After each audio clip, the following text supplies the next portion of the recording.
What's up, y'all? It's your girl, Heather Victoria. I am here at the In True Form podcast, so y'all make sure y'all tune in. We'll see you soon. Give it the true shot. I want 7.5 million over my head, money hidden under my bed. Baby, let me talk about it, let me talk about it, let me talk about it. I'ma grind on heavy till the fam get fed. They gotta be good when I'm dead, man. Let me talk about it, let me talk about it, let me talk about it. I'ma grind on heavy till the fam get fed. They gotta be good when I'm dead, man. Let me talk about it, let me talk about it, let me talk about it. How my beard and everything look? It looks fine. I got any lint? No. How my hair look? Fine. You good? All right.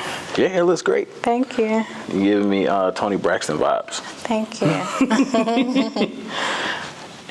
Thank you, everybody, for joining Corey Truesdale here for another great, dope episode of In True Form.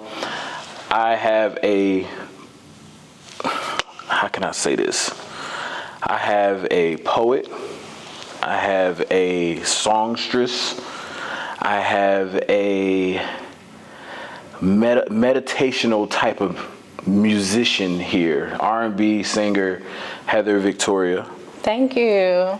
I appreciate you. You know, I try to come off the cuff a little bit with it, but first and foremost, I appreciate you taking this opportunity to sit down with me, sit down in front of my audience. We got TikTok here live. So, hey, TikTok, whoever's going to be there, say hello. How are you, man? I'm doing great. How about yourself? I've been great, man.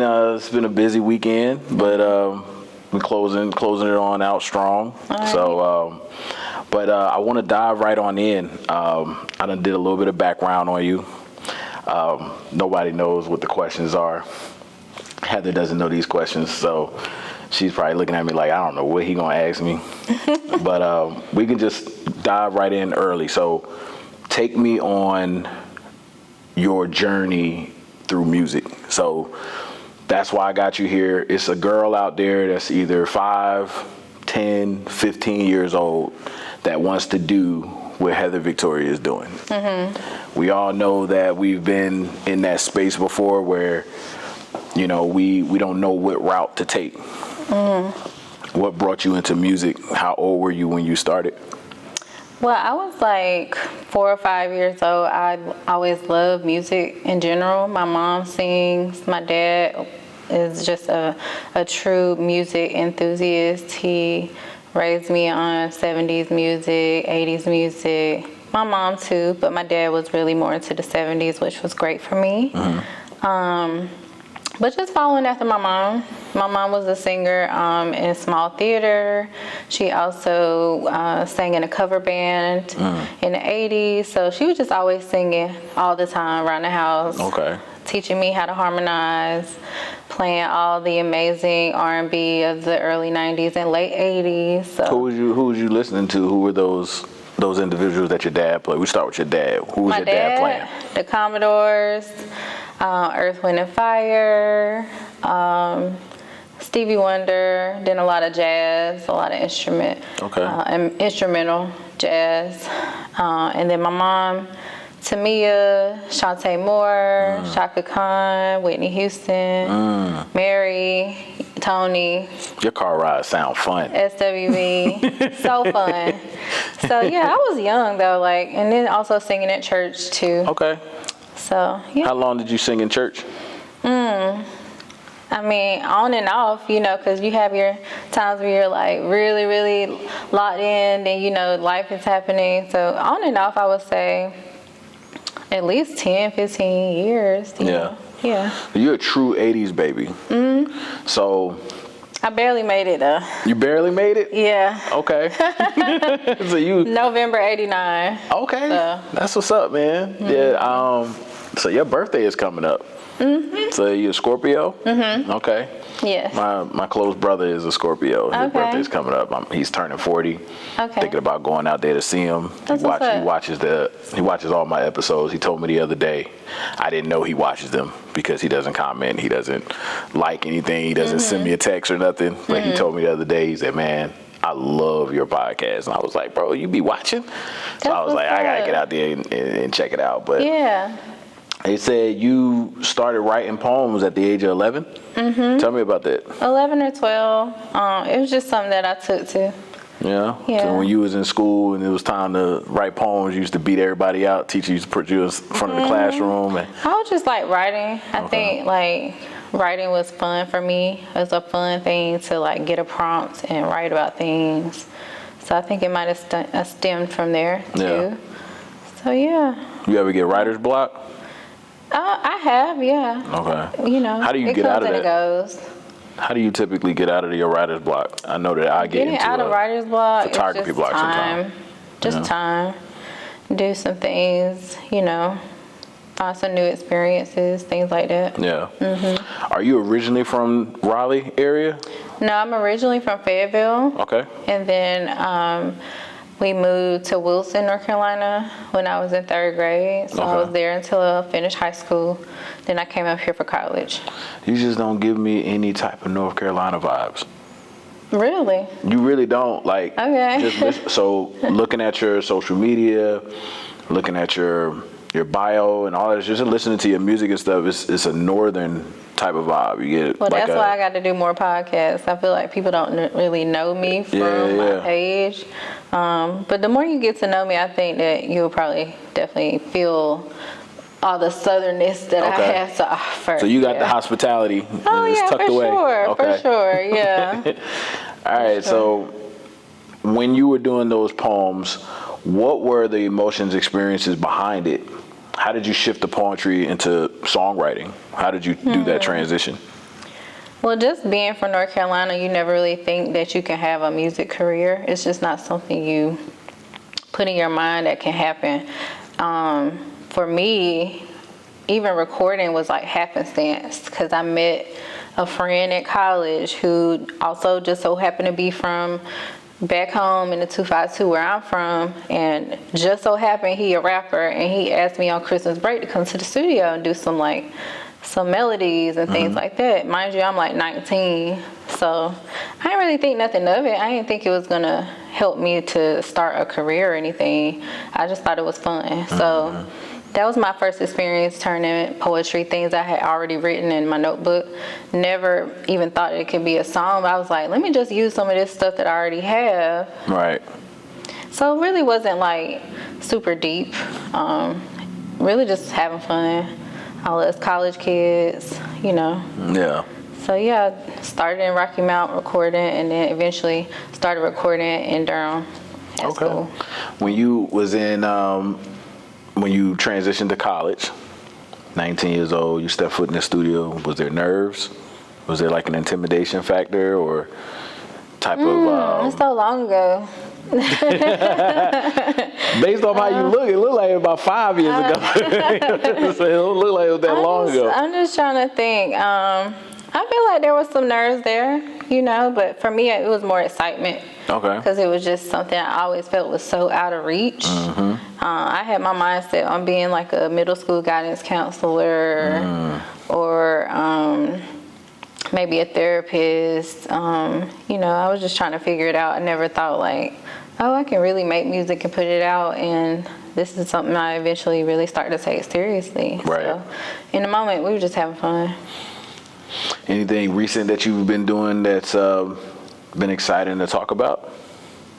Well, the album is done, so Okay. I recently put that out there. Didn't put the date out yet, but it is coming. You got a name for the album yet? Yeah, it's called I Can't Make This Up. I Can't Make This Up. I Can't Make This Up. So you have Silly, that's currently out right now, which is a beautiful song. And so, you know, I let my 13-year-old listen to it, my 10-year-old, and I let my wife listen to it. Oh, okay. And everybody had the 2 thumbs up, like you have how you see boys or girls? I got a son. He's the 10-year-old. Okay, so a boy and a girl? Yeah, I got 2 girls. I got a bonus daughter. Okay, She's okay. 21. Okay. And 13, that's my first child that I created. And Jaden, he's 10. Okay. He just turned 10 last week. Okay. And Well, I'm glad they liked it. That's yeah. what's up. So I'm an 80s baby as well. And I grew up listening to Al Green, OJ's, The Whispers, Temptations, Commodores as well. like anybody you name it, and they listen to them too. So it's funny because Keeping it going. they don't listen to the new stuff. So when I play newer music to them, I be like scratching my head, like, are they gonna dig this? So like, you know, they'll hear like the Glorillaz on the radio and the, you know, the Sierra songs. My 13-year-old daughter, she loves SZA.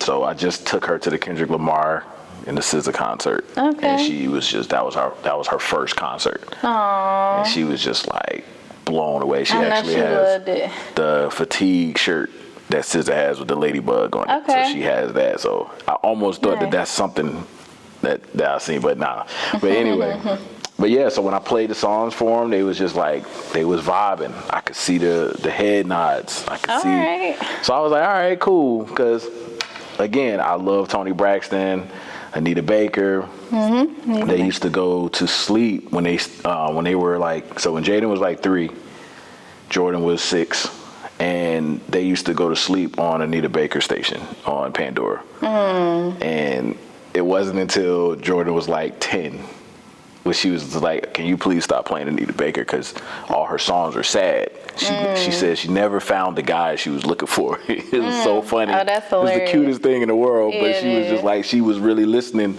and then internalizing those songs, and I was like, all right, let me fall back. So they Scale back started a little playing a little bit. bit of jazz for them, but now, you know, it's really kind of like Michael Jackson City all day long, you know, on road trips and things like that. Okay. So you have a distinct voice with your music. Okay.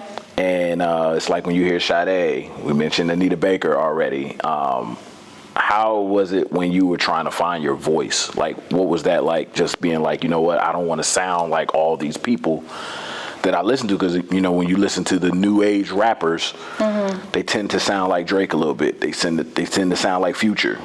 So, you know, they sort of didn't really have their identity. They're not finding their own identity. How were you able to find your own? I think trying to find my own voice is also something that just took time. But I have been singing for so long, and my mom was like always the best coach. I feel like by the time I was, you know, 17 or 18, I was really locked in on like who I am and like what I sound like, what my range is. I always been kind of like, I don't know, I'm real humble, you know what I'm saying? But like I've always been pretty well aware of my skills, you know what I'm saying? So, you know, just singing in vocal ensemble in high school and singing and, you know, working with some of the best musicians at church. Right. I don't know. I would say 17, 18. Okay. Yeah. Your decision to transfer from NC State to NC Central in 2009 led you to meet Ninth Wonder. Right. What made you feel that move would pivot for the artistic growth in you?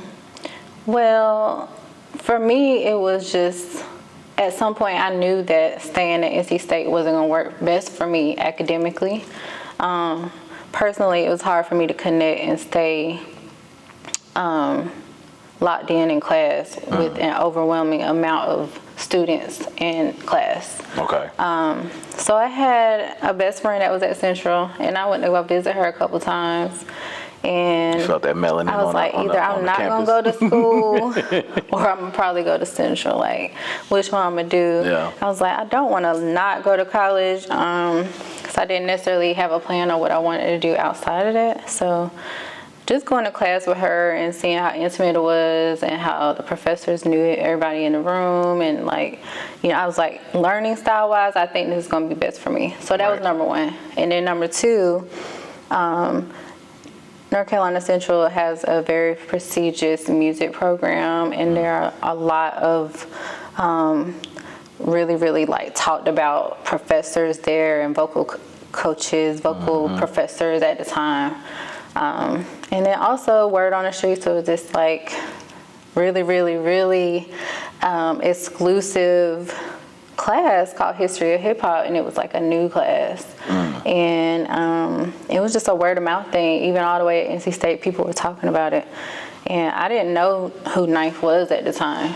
like I said, I'm from Wilson, so Yeah. even though he was in a famous group called Little Brother, like, I don't even really remember a whole lot of talk about Little Brother. But at the same time, I was still in high school when they made their debut and were making a lot of noise. So I said it to say I didn't know Ninth. I learned of him when I got into that elective, when I transferred to Central. And it was him and Christopher Martin, I believe his name is, and one other person. Okay. But it was in the auditorium, one of the smaller auditoriums on our campus. And I don't know, that class really opened up my eyes to a lot of things, you know, learning a lot of things about hip-hop and our culture. And just also learning about him having access to like a studio on campus at the time. So right. It was like a if you know, you know thing. Yeah. So that was how I got started. That's what's up. Did you do any type of stage work when you was on campus? Like any shows that they brought you in on and was like, hey, you know, we want to get you on the stage and perform, or we have somebody coming in? No, not really. You know, you always see that in the TV shows. Not anything formal. I was in the gospel choir at one point, and then did some other classes. That's how I know I'm getting old. I can't even remember what the class was called. But I know it was separate from choir. It was like a more formal choir class. So we had, you know, like our little Christmas shows and things like that. And then I also did what we called a choir ball for homecoming. You know, you just like have different people sing different songs, but it put on like this big show, you know what I'm saying? So I did all the college things. Okay. Yeah. What was your best cover song that you ever done? Like at the time? Like in general, like if you're gonna be somewhere, like I'm gonna just say karaoke night. Okay. What's gonna be your song of choice at karaoke night? What you busting out? That's a good question. I don't know, you can always do Love All Over Me, Monica. Okay. Yeah. All right. That's a fun one. Monica. Tamia, So Into You. Yes. Anita Baker. That's Rapture. So Into You, man. That's easy. Yeah. All right. So let me see. So they said it was a song that you came out with called Japan. They said that was a breakout single. It was blended with hip hop, soul, a little bit of jazz. What was the inspiration behind that song? We had the inspiration behind the song was just thinking about escaping somewhere with the person that you love. And my homegirl Rose Gold, she wrote it. She came up with all the beautiful cadences. Shout out to Rose Gold. Shout out to Rose Gold. That's a dope. That's her artist name. Fire. That's dope. She's also an artist, but she's an amazing writer as well. But I don't know. It just was so organic how it happened. Every instrument that you hear in the song is live. So we had everybody to play it live. And we just kind of started with the groove of the beat of the song, all the instruments, and just trying to think about like different things or different places that you could escape to. And Japan was just like somewhere very whimsical. So yeah, it just happened that way. I heard Japan is beautiful. So I heard as well. I heard it's so Actually, beautiful. was trying to plan to go there right before COVID and stuff. To when try is the and shoot best a time video. to go? I wouldn't even know. It's like you sit there trying to plan for something like that. You be like, "Yo, what kind of weather did they have going on?" It's like every time I want to go somewhere that's really, really nice, the weather ain't right. Like it's like, all right, I gotta wait. Yeah. So that always sucks. So you have, when I think of the artists like we talked about earlier, like Anita Baker, we're just going to use her for an example. Rapture, I Apologize, Giving You the Best That I Got. She went through a lot of breakups, went through a lot of love issues and things like that. Have you gone through anything close to those type of artists that has inspired your music or pushed you to create the type of music that you have? And yeah, I mean, unfortunately. How is your relationship with love? I guess that's a better way of asking it. Currently or before? Just in general. just a relationship with love in general. I mean, I love love. Unfortunately, in a lot of situations or, my relationships within my 20s, I didn't make the best choices. Okay. But as I'm older now, I do feel like, sometimes you don't make the best choices is because you're still trying to figure out who you are and who and what works best for you. So, I don't have any regrets, but it is also something that can also be used for song content or lyrics, so it's all for a reason. Yeah. Yeah, as long as you don't let it get you down too bad. It's okay to be sad a little bit, but you got to turn it over and keep it moving. Absolutely. I get it. It says, so your recent work with Fool Me as continues exploring through the soulful, jazzy, modern R&B. How has your creative vision evolved from those earlier projects to this sound, and what themes are you drawn to? How has it changed since my earlier sound? And what was the last question? And what themes are you drawn to now? Themes? I would just say it's like a lot more mature. Okay. More grown and sexy. Okay. More clarity, more details. Y'all do like this. I don't really do it that much, but it's funny. I don't get it, but okay. They say clock it. That's what it means. That's what it is. Yeah, okay. You know what I'm saying? Just more clarity now.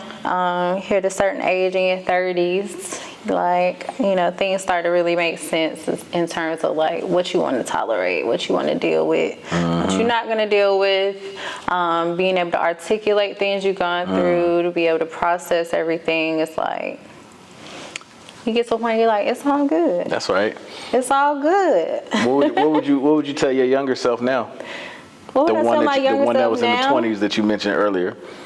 Leave that man alone. Leave that man alone. Stop trying to. I was about to say I know some girls out there. Stop trying to prove yourself. Stop trying to be the winner. Stop chasing something that's not even there.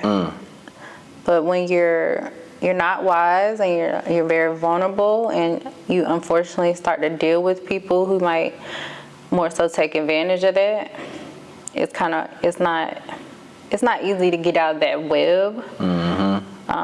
But with time and wisdom, you start to see, I might have been wasting my time a little bit. Maybe I shouldn't have kept going on and off with this person for 3 and 4 years. Maybe I shouldn't have answered that phone again, and maybe I shouldn't have took that trip. So, but like I said, you got lessons. It's all good. You got lessons. I can't make this up. You can't.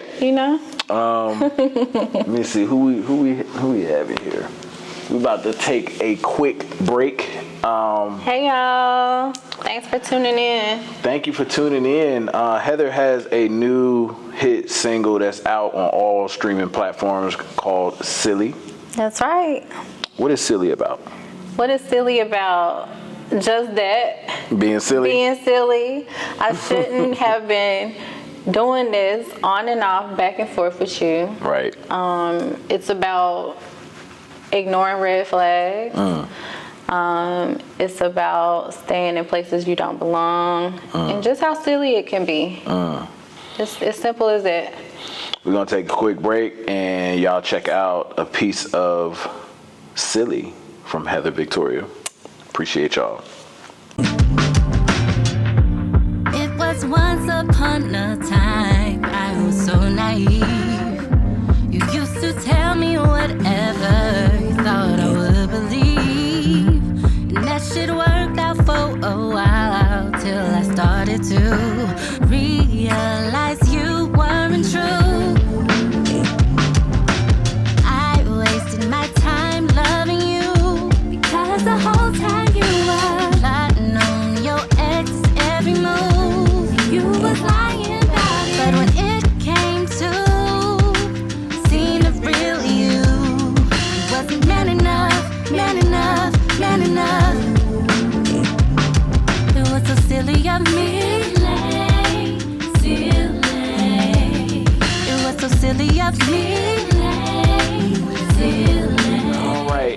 we are back. Thank you again for tuning in for this super dope special episode of In True Form. I have Heather Victoria here with me tonight, and she's vibing like she has music in her brain or something that we don't have no music that we're playing right now. It's just whatever she's listening to, in her brain, I can feel like we're listening to the same music. I don't know, it's a little energy thing. So I hope you all checked out the piece of Silly and then was like, you know what, let me go look at the whole video because the video is really nice. The song is nice. Yeah, everything about her, you guys tap in with her. She have a great project that's on the way September. Can't tell y'all the date yet, so just be patient. And you can try to say it like poetic. You tell everybody to be patient about it, but say it in your like poetic way. I don't know. Thank y'all for being patient. That's all I got to say, because it's been a long time coming. And I'm just so grateful for everybody riding with me, and also grateful for all the new fans, followers, supporters, whatever we're calling folks these days. Just thank you for supporting and being there for me and supporting indie R&B music, Black girl R&B music. Absolutely. Do you have like a Patreon page or something? No? I just set up my Patreon a month or so ago. It's out now, but I'm gonna start putting exclusive content out there. So if you guys have it in your hearts to go to In True Form on Patreon and subscribe, it's $5 a month. You get exclusive content. You get early drops for the In True Form episodes. So you ain't gotta wait like months out. You can get them early there. So that's a pretty good idea that I thought about. We're gonna move right along with some of these questions. So this one right here in particular is special. So you work with some pretty dope people. You work with the likes of Rhapsody, Mac Miller, Big Crit. Shout out Big Crit. His music is amazing. It's dope. David Banner. I always wanted to do that live. Jadakiss. Did I do that? Did I do? I think that was all right. It was close. That was close. All right. So, since officially joining the Jamla Records in 2010, can you share a moment or collaboration that particularly opened your eyes to new creative possibilities or influenced the direction of your music? Let me see. I mean, I would definitely say the first collaboration with David Banner and Ninth for their album, Death of a Pop Star, was definitely life-changing for me because I was super young and it wasn't forced. It was like very organic how it happened, and I was just grateful that they both believed in me, and just being a college student, trying to find my way. That was definitely life-changing for me. We also got to perform the song on the Monique show. So flying down to Atlanta and having that whole experience, that was really, really dope. Something that I won't forget. Any fun stories from the trip that you good to share with? Monique was crazy in a great way, though. Super sweet, but off the chain. All day long. But it was such a fun experience. Her whole team was really, really nice. And just to perform on live TV outside of like local things here in North Carolina, that was dope. That's cool, man. Yeah. That's what's up. So let's see. So your 2024 record, Fool Me, is described as a soulful journey with jazz and hip hop elements, underscored by love, vulnerability, and resilience. What was the creative process like with going behind that record? And what did working again with the Ninth Wonder for that project bring to the storytelling? Fool Me, so we actually have been done with the album for a little bit. But Fool Me and maybe 2 more records out of 10 we did later. Okay. After we had already said we were done with the album. So it kind of just happened that way. My one of my really good friends and brothers, Sweta. He is from New York, and he is just so amazing. His pen is immaculate. He's a producer as well. And, you know, we just kind of got in a zone, and he was, I want to say he came up with it from scratch. I got to find those videos. But it was just one of those things. We was in the studio. Wasn't even thinking like, oh, we need to do something to add to the album. Like, it was just one of those things that happened. So I think we cut like 3 or 4 records, but Fool Me just so happened to be one of those. And came out really good. Yeah. What space was you in when you wrote Fool Me? He wrote it. He wrote the Fool Me. And you was just like yeah, that's... How did that go? Like, did you just tell him what you had going on? I always be wanting to know that type of stuff. Like, yeah, I mean, he had already, like, we had taken some time for him to listen to the album already. Okay. And just telling him about my experiences. So, yeah. That's dope. Yep. Let's see. You released 4 full-length projects over the years and currently have a new one in the works, which we talked about earlier. Looking back across these releases, how do you feel your voice and message have evolved from Victoria's Secret through to your upcoming record? Okay, so evolving, it's a beautiful thing. But the first 2 projects were, I guess, just me. I don't know. I can't even say it was a whole lot of like emotional, strategic things happening. Those albums, I was still getting my feet wet. I was turning a lot of poetry into song. I was actually like in a really happy relationship in college for almost 3 years.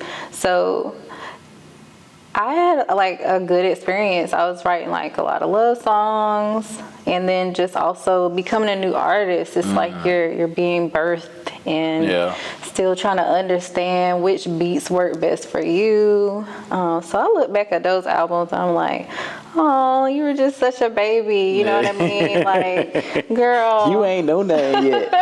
That's funny. But as I got into like Hip Hop Soul Lives and my last project, Boutique Hotel, I could definitely see and feel the growth. But also in looking back into my time as a 20-something, I think dealing with the wrong people sometimes had an effect on me being focused and also just trying to figure out life as well. So it was a lot of trial and error. It was another project that was supposed to happen that it didn't work out. So Boutique Hotel for me was actually a new birth, and I can't believe that was like going on 6 years ago. But now that we're here, I Can't Make This Up is a step above that, and I feel like it's the perfect timing, even though it's been quite a while. I'm still happy about where we are. I'm still happy about the timing, because we certainly lost a lot of time with the pandemic, and you know, just had a lot of time to more so process things and understand how to better articulate what I've been through. So Boutique Hotel, I was giving a little here and there, but I wasn't really quite ready to express myself in detail. It was like more of a jazzy vibe. More of, I'm gonna give you the surface level of the things. So this one's a little more spicy. You have more music videos? I'm thinking about it. You know, put like the spiciness in the music video. We'll see. I'm just ready to get the project out and to see what people like gravitate to more, and whichever ones catch more, I think I'll be more likely or more open to try and like invest and do more visuals and things like that. Music video wise. You know, short form content, I definitely look forward to doing more of that. It's putting me out of my comfort zone, but that's okay. What's your comfort zone? Not posting. Really?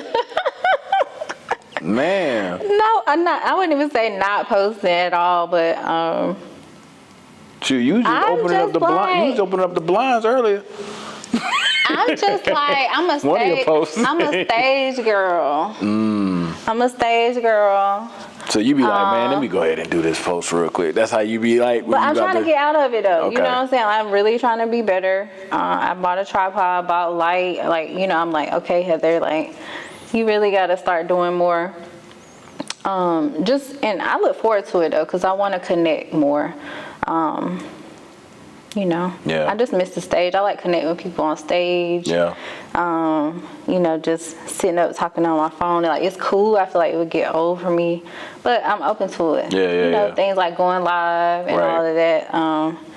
I just be in my head like, do they really care? Like, you know what I mean? Surprised, man. You be surprised. I'm telling you. I don't want to be no head ass. I'm just like, I'm really at the core low key. I can tell. And I'm like, it's hard for the low key crew.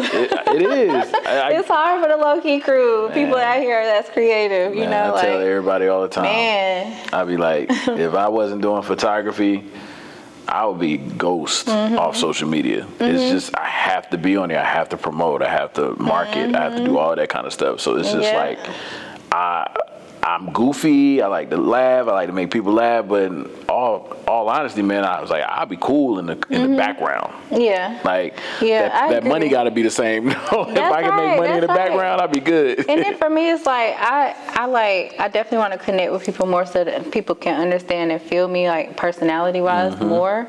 Because I know that's important, too.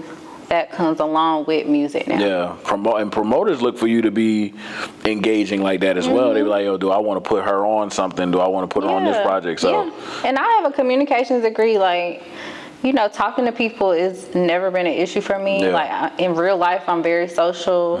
I am, like, half extroverted, half introverted. It depends on the day. Yeah.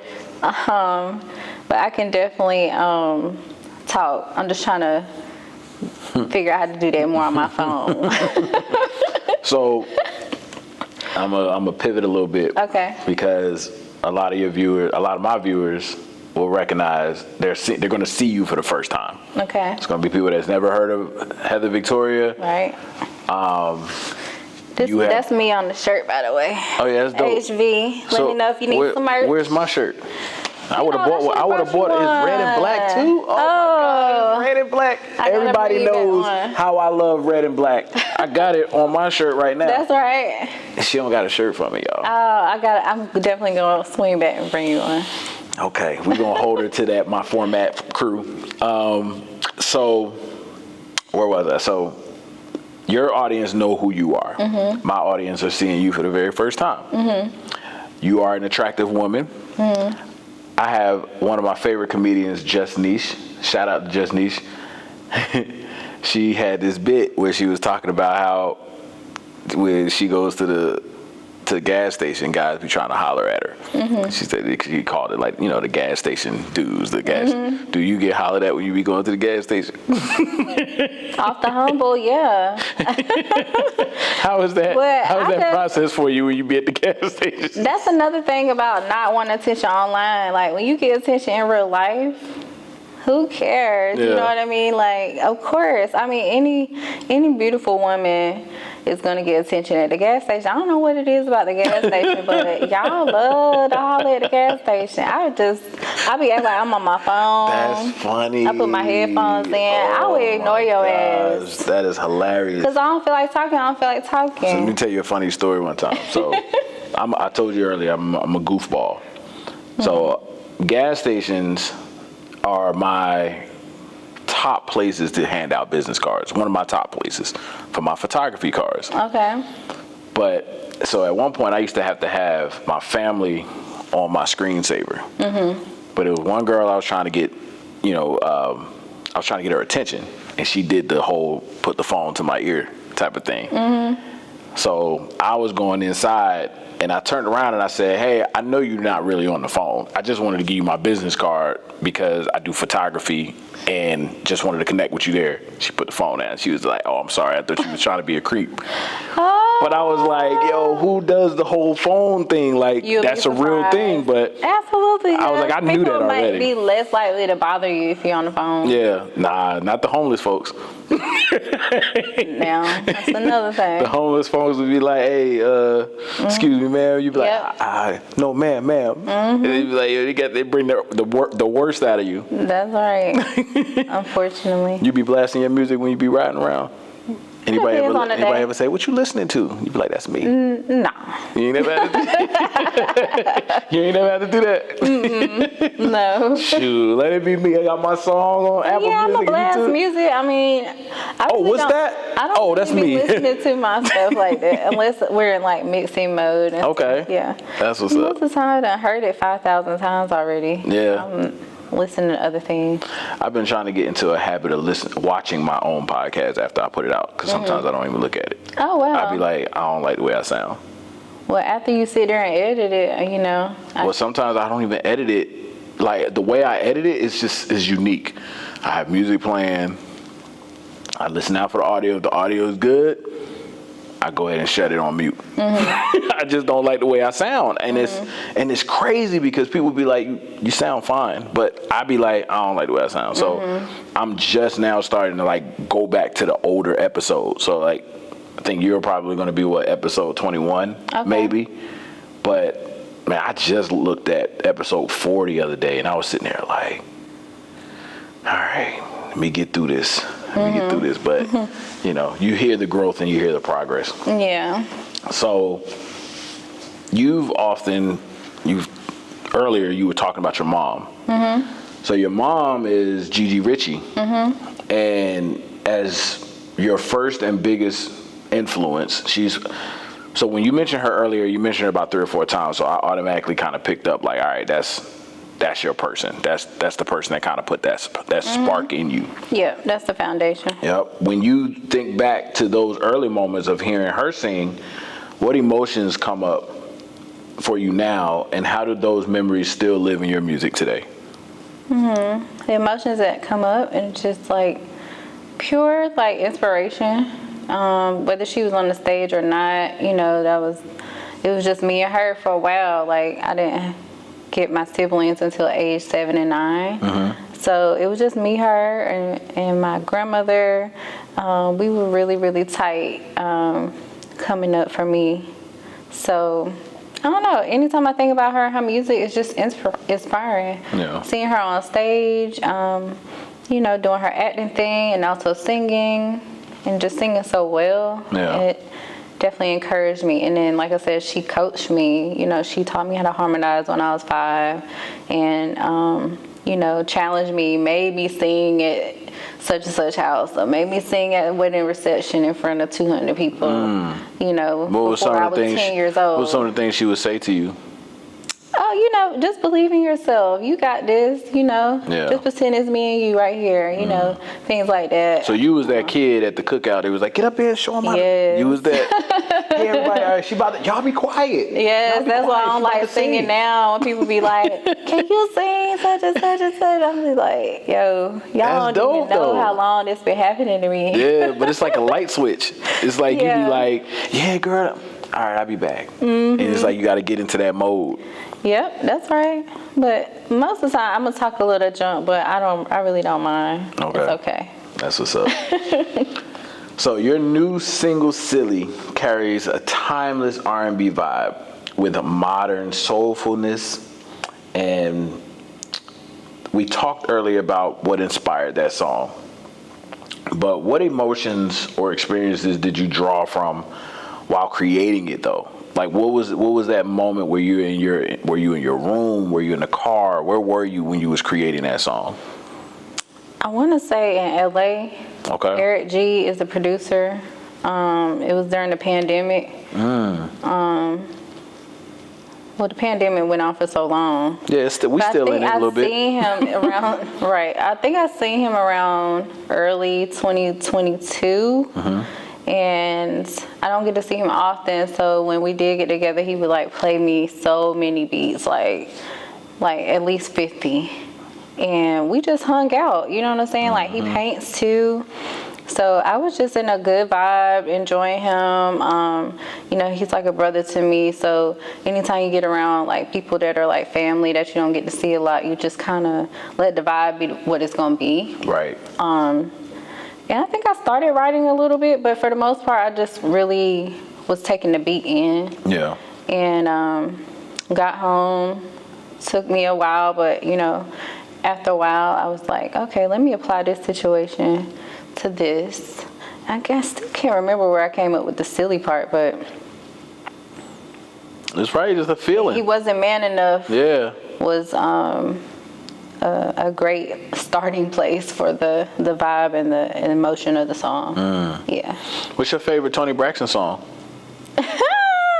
Too many. It's so hard to pick one. You want to know one of my favorites that a lot of people don't think about? The Toni Braxton. One of my favorites is called "Talking in His Sleep." It's from her Secrets album. It's not a radio joint. It's one of those. I'll play it when we go on our break. Okay. But man, it's like I just gotta let you listen to it. But I used to listen to that song over and over again. But she's singing about the man she's with, and he's talking in his sleep for another woman that he was wanting to be with, and she's like singing in the song but talking at the same. It's dope. But it's one of those songs like, why nobody talk about that? Right. You know what I'm saying? So, but yeah. What about what's your favorite Anita Baker? Oh, I was gonna tell you my Tony. Oh, go ahead. If you got it, you got it. You know what I'm saying? I would say it's hard to choose, but Break My Heart. 7 Whole Days. Sad. It was. What was his name? Tyson Beckford. He died in the video. See, he was I riding remember that motorcycle. Being sad, but I don't even remember like all the details. He was riding the motorcycle and he crashed. Oh. You know, back in the day, like if you ain't catch it on TV, you ain't see it. You so said, I might have seen it twice. You said, if that. Yeah, man. You couldn't go to YouTube, type it in, like you had to catch it. So I don't think I caught that one. You said, like, I don't think I caught it long enough to see what happened or to retain it. Yeah, that was a sad. I love the song. So you said Unbreak My Heart, and what else? 7 Whole Days. Love Should Have Brought You Home. Yeah, man, the Boomerang soundtrack album. Too many to name. I just watched 702 Unsung the other day. Oh, really? Yeah, it's on Tubi. Wow. It's on Tubi. They story sad. Really? Yes, I didn't even know that they was going through the stuff that they was going through. Yeah. And they grew. But they was still I feel like that was like for hits. a lot of the groups back then, you know? It was just that's how the industry was doing it, though. The industry was like, all right, we're going to milk them to get these hits early on. Then we're going to split them up, get the main singer, get them out, get them to... It was like it's like a process. It's like they all was going through that same process. You ever see yourself getting into some type of group? No. Got time. Got time to be bumping heads. That'd be silly. That would be silly for me. You see what I did there? Now, somebody else coming up, I don't want to discourage you, you know? If that fits you, go for it. Yeah. That's funny. Who's your favorite R&B singing group? Male or female? Group? I don't know. I'm going to have to say Destiny's Child, probably. Okay. Yeah. Okay. I'm going to go with DC3. If listeners could walk away with one lasting message or emotion after hearing Silly, what will you want that to be, and why does that message matter to you at this point in your journey? What would I want the message to be for Silly to take away is just believe people the first time when they show you that they don't value, and then also learn to value yourself enough to not get into a limbo or not to get in a back and forth off and on situation with somebody, because 9 times out of 10 it's going to be a waste of your time. And you could have moved on and been focusing on yourself, or giving yourself space or opportunity for the right person to meet you. So don't be silly. Keep it moving. If they not man enough to step up, then let it go. There wasn't man enough for me. Exactly. That's it. Let me hear you do it. You know how to do the Tony Braxton? No. You don't want to do it? She don't want to do it. I'm going to get her to do it. At home, I can do it at home. We're going to take a quick break after this. Check out superdeodorant.com/intrueform and get 10% off of your first order. That's one of my sponsors, is InTrueForm, Super Deodorant. Okay. Yep. Be right back after this. This episode of InTrueForm is brought to you by Super Deodorant. The aluminum-free, fragrance-free deodorant that actually works. You just put this under your armpits. Promise you. You know what I'm saying? Whether you're on stage or in the gym or chasing purpose, Super Deodorant has your back and your pits. No harsh chemicals, no irritation, just confidence that lasts. Visit superdeodorant.com/intrueform. And if you sign up today, you'll get 10% off your first order. Smell less, do more. Peace. Thank you all for tuning in and rocking with us here on InTrueForm. I'm your host, Corey Truesdale, and I still have Heather Victoria with me. Heather, I appreciate you being here. This has been fun. We got to connect again on different circumstances. But I just wanted to close out, this episode with a couple of questions. One of those is it's a fun question. Okay. So if you were invited to throw a party / bash, get together type of vibe, what 5 artists are you bringing with you, dead or alive, to turn the party up? To turn the party up? To turn the party up. Busta Rhymes.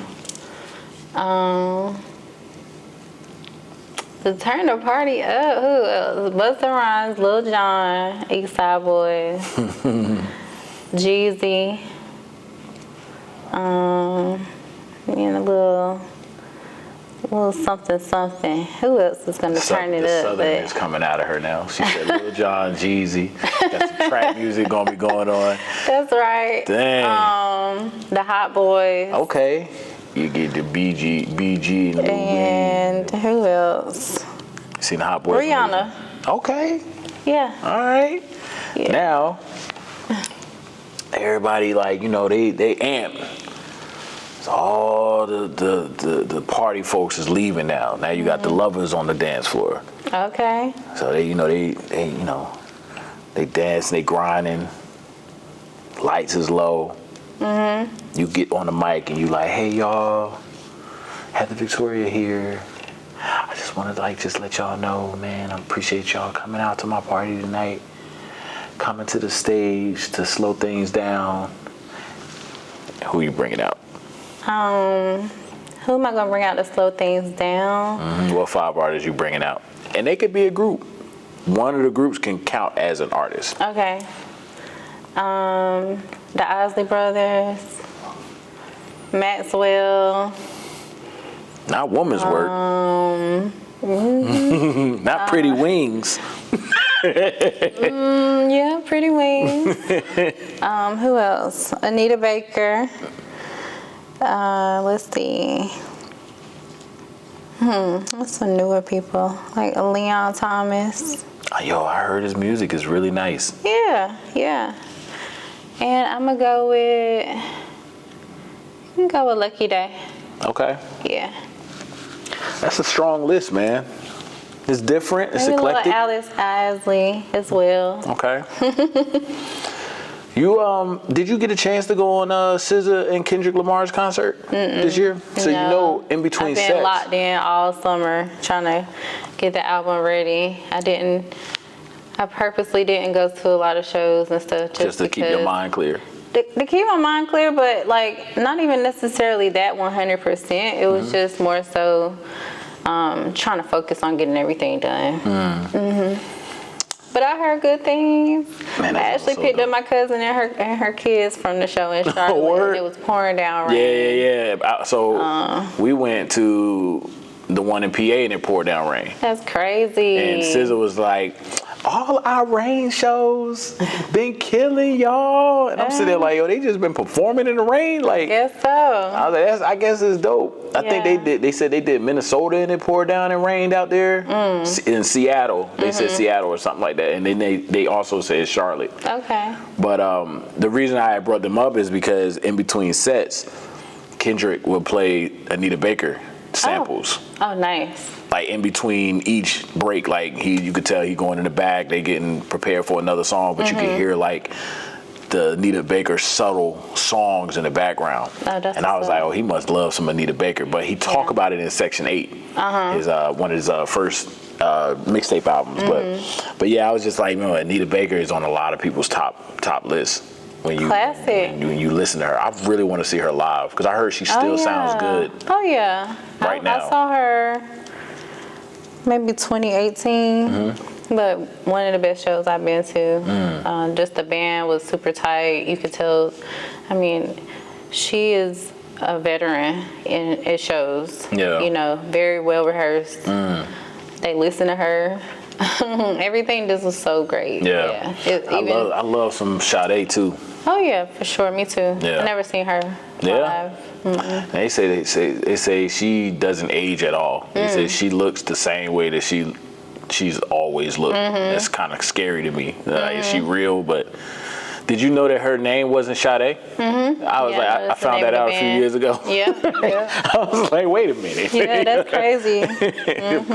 But so one of my things that I do during my episodes is called shooting your shot. And it's a play on TrueShot. One TrueShot. So I'm gonna shoot my shot with you. Who do you know that you can get on this platform, this show, to interview with me? Who will be like, yeah, man, I'll sit down with Corey and tell my story? I'm trying to think. I'll have to think about it. Okay. I don't want to just come off the top of my head, but because I know like quite a bit of versatile creatives in the area or influencers. Yeah, I will have to circle back on the shooting the shot. So we got Shirt that's coming. I promised her to get her a juice because I'll be juicing. So we're gonna do the juice, the shirt, and the shot. Yes. All right. I got you. Cool. Is there anything that you want to put out there before we go into the final question for what you have coming up or people that need to look forward to? Also, tell them what your handles are. Okay. Well, thank you guys for tuning in to this episode. And I'm just happy that you guys are here, and I definitely want you to go check out the last album. It's called Boutique Hotel. It's amazing front to back. The upcoming album, as we already spoken about, is called I Can't Make This Up. It's dropping in September. If you like indie R&B music, if you like hip hop soul, if you like soul music, grown folks music, I think you'll definitely enjoy this album. All the producers and the writers did phenomenal, and I'm so excited for you to hear it. And to the ones that's been writing, thank you for supporting me and being patient with me. So anyway, make sure y'all follow me on Instagram. That's Heather_Victoria. And on TikTok, you can find me at HeatherV, y'all. So, yeah, that's about it. YouTube as well. Don't forget the YouTube. Never forget about YouTube. That's right. In True Form is all about authenticity, resilience, and stepping into your purpose. Okay. What does being in True Form mean to you, and how do you embody that in your everyday life? Being in True Form for my everyday life, staying grounded with God, making sure that he knows that, you know, I am well aware that I'm a servant for him. And also, you know, just, I guess I would say honoring the gift that he's given me in voice and song and writing and just creating music. And it's really true to my heart to want to contribute to the culture of R&B music, the R&B that raised me, 70s, 80s, 90s, early 2000s. I feel like all of that music is so much more classic than the quality that we have available today. Not a knock to any of the wonderful artists that are doing their thing, because there are so many. We got the best But what music. I mean is the collective of the quality that came before where we are now, before any and everybody had access to making music. That's the genre that truly inspired me to want to contribute to the culture. So I'm just here, not for the accolades, not for the fame. I'm a true country girl from North Carolina. You know how to make fried chicken? I know how to make fried chicken for sure. Okay. I know how to do it. I haven't met anybody that know how to make fried chicken better than me. Oh, word. I will tell you, I tore it up in college though. Okay. Ooh, I am so ashamed still to this day. I'm sorry, friends. Y'all know who y'all are. But I got it down pat now. Okay. It's something that you really gotta study and figure it out. But yeah, I know how to make fried chicken. All right. So shirts, juice, fried chicken, and the next guest. That's right. I'm getting all of that. We got something to connect with now. That's right. Hey y'all, I appreciate y'all tuning in. Make sure y'all connect with me on Patreon under In True Form. Connect with me on Instagram, In True Form. And also check my photography workout at One True Shot. Other than that though, Shameless plug. I appreciate you, man. All right, thank you. We do hugs. Thank you. It was amazing. It was amazing, man. Y'all take it easy, Bye, man. Tune in. Yep. guys. Peace.